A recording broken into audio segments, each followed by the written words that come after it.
I'm Millie Weaver, and you're watching the Millennial Millie Show. Well, the Democrats' narrative for January 6th being an insurrection is already falling apart. But I'm about to pull the thread so that the whole thing is going to unravel before your eyes today. Yes, I will be showing some exclusive, never-before-seen Zoom video chats to evidence my claims that I'm making here. But what's key here is we have to fully understand how they went about creating a narrative for January 6th, but also how literally government officials operating in their official capacities inside DHS, inside the FBI, worked alongside with the Democrat Party and their foot soldier left-wing affinity groups in order to pull off the biggest psyop probably in American history.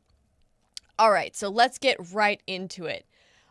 Have you ever wondered or thought, why did it take so long why did the National Mall, including the Capitol building, not have the National Guard there?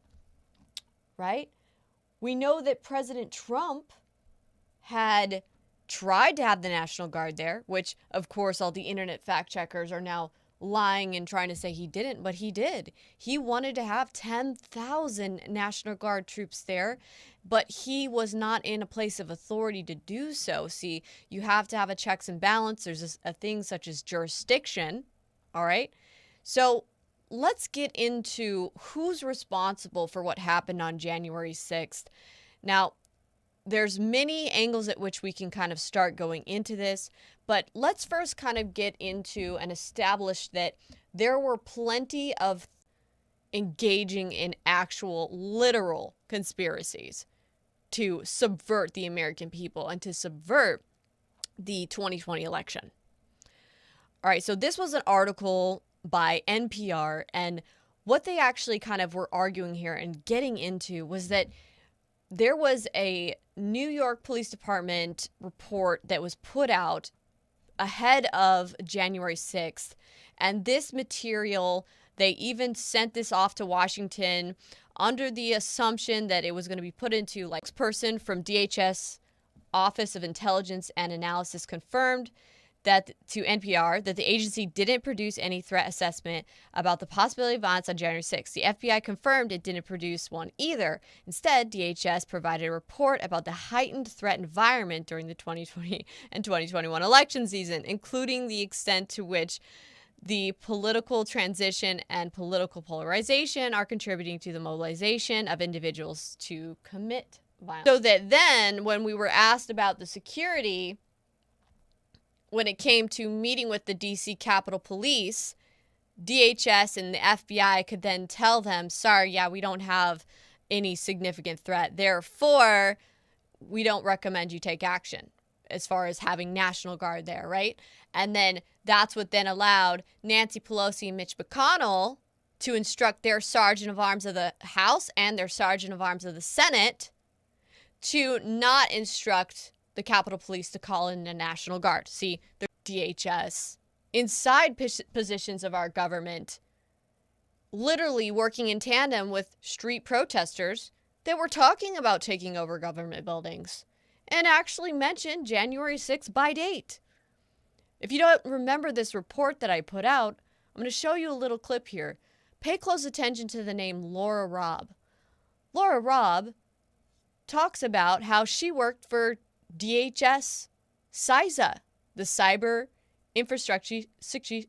Roles of power, we set and enforce rules, we hold people accountable to social norms. I have worked in the U.S. government. I worked in the State Department for over 5 years. Maria J. Steffen worked at the Department of Defense Bureau of Conflict and Stabilization Operations and at NATO headquarters. And I'm currently now on a leave of absence from my job to focus on our domestic democracy. Okay, we're not talking about just some meth head street homeless Antifa folks that are going around and plotting their next animal rights protest or Greenpeace protest or wanting to go get into it with the police. We're not talking about, they are working directly with these groups. We even have captured video of AOC working with this group, the Sunrise Movement. So the problem that we're seeing here is this is all culminating and leading up to election night 2020, where you have these leftists working with DHS one, and there was nothing they could try to do to contest it. They were going to actually pull off a coup and refuse to hand over the keys of government. Okay? That's what they were talking about. And these are people who have very radical communist ideologies. And so why did we see that there was no national guard? So this was by Politico. It says, absolute liars.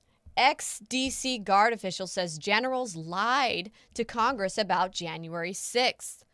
So in a 36-page memo, Colonel Earl Matthews, who had completely just disregard what their responsibilities were to the people and for security purposes, that these people don't ever seem to be held to anything. They don't get in trouble. There's no punishment for DHS, DC, clearly, right? So this is me coordinating with them, spreadsheet location target lists, how they were going to target politicians, even at politicians' homes nearby, too, what they're doing, what they're plotting and planning. So they can't argue within any semblance of reasonability that they didn't know that there was a possible threat, right? They can't say, oh, we didn't know that this was possible, right? Because here, clearly, I'm pointing out that, no, it was possible. And apparently, what you can't think for a second that there isn't something sinister going on here. If you want to see the full archive and treasure trove of at least what I've put up publicly, you can do so on sunriseexposed.com. That's where I initially put a lot of this stuff up. On the way out. He's got 2.5 months to do it. So are we planning or thinking about anything in that regard in case of that scenario?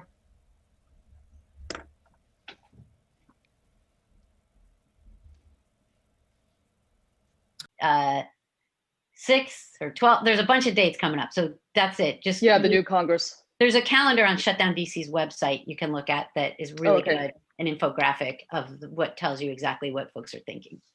Okay. Thank you so much, Lisa and Nadine, for the quick answer.